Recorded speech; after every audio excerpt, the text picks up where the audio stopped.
Hey, happy Saturday to everybody. I wanted to talk about EOS and look at a chart before this announcement comes out to kind of see what's going on in the chart. I put one out last week, kind of going over a chart, but I kind of wanted to reiterate, kind of show what's going on here and where it's headed and where it could possibly drop to post news.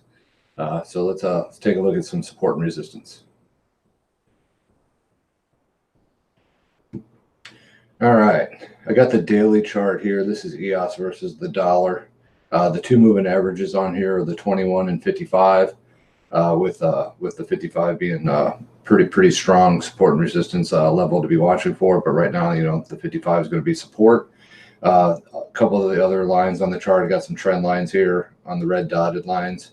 Currently on the bullish trend here. There's a small little trend line right here with a breakout to the upside.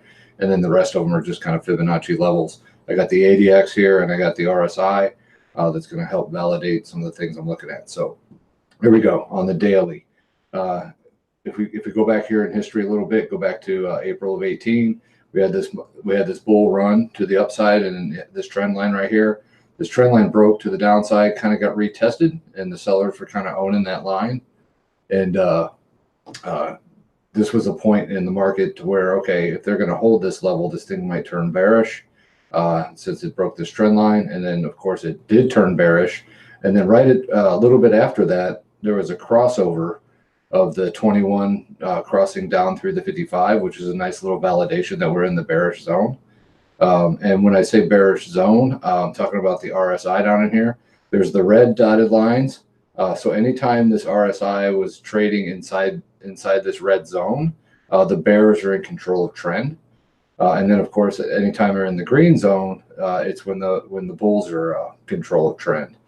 So at this point here, we had a break of a trend line.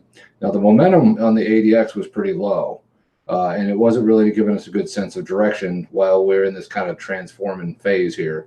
But when it crossed the moving average and it got a little bit more selling interest right at this point, that's when the ADX started to increase, and we got a little bit more movement on the red negative directional index to show that the bears were in control. And at this point, this is when the market kind of comes out of this range, kind of busts down into this red zone. And really, when this market came back up and kind of tested these moving averages and held this upper area on here instead of continuing to go higher, this was the validation that we were in a bearish area. So, of course, we went down here. If you follow this 21, it did not. It tried to test here and didn't. So the bears, even though this was on a sideways market, the bears were still in control at this point. Another thing here is the Fibonacci level. If you take the low here and the high here, the Fibonacci level was right at this $11.14. And this was a zone here that it broke right at this point, went back and retested. And then this became resistance. So you had a whole bunch of information right here that's saying that the bears were taking over the primary trend. And then, of course, you see where it went, worked all the way down. Did not cross the 21 did not cross the 55 until this point. So again, we had this longer term trend line here, this bearish trend line. We had a crossover happening at this point.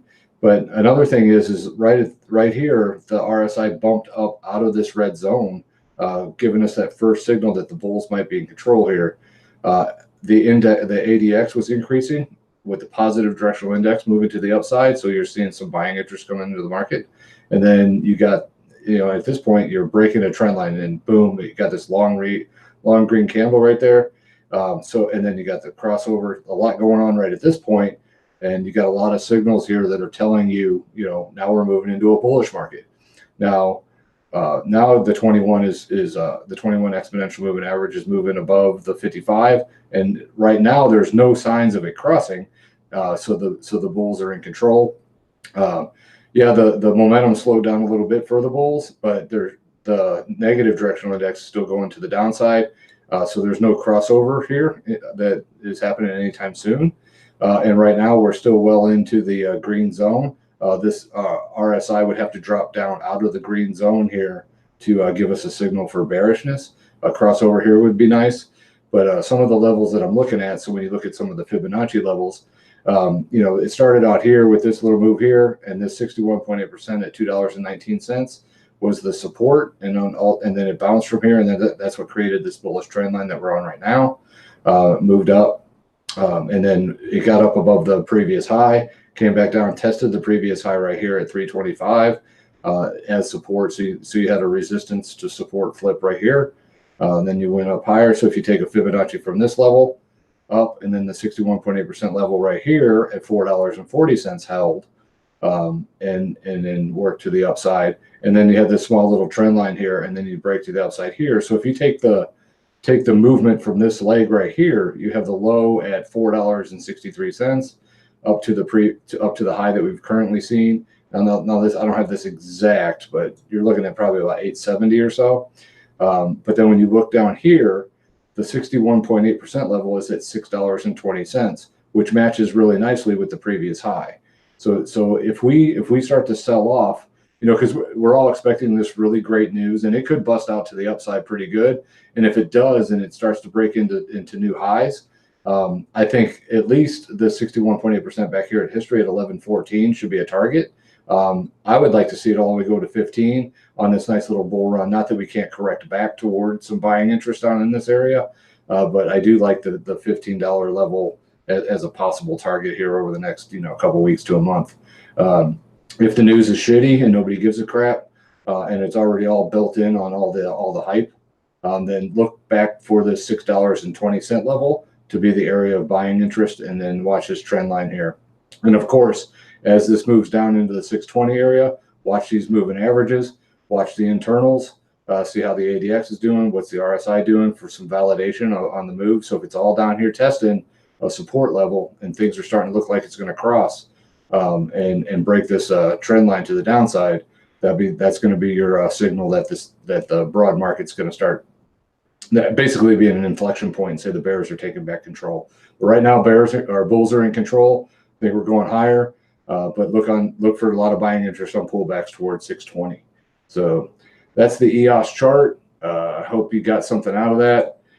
Any questions or comments? I'm at FiboSwanny out on Twitter, and yeah, just any questions, let me know. And the announcement's coming out here in a couple hours. I think it's 7 o'clock. I think it's 7 o'clock Eastern time. I'm not sure, but I'll definitely be watching because I'm pumped about it, and see what the Block One team has to say.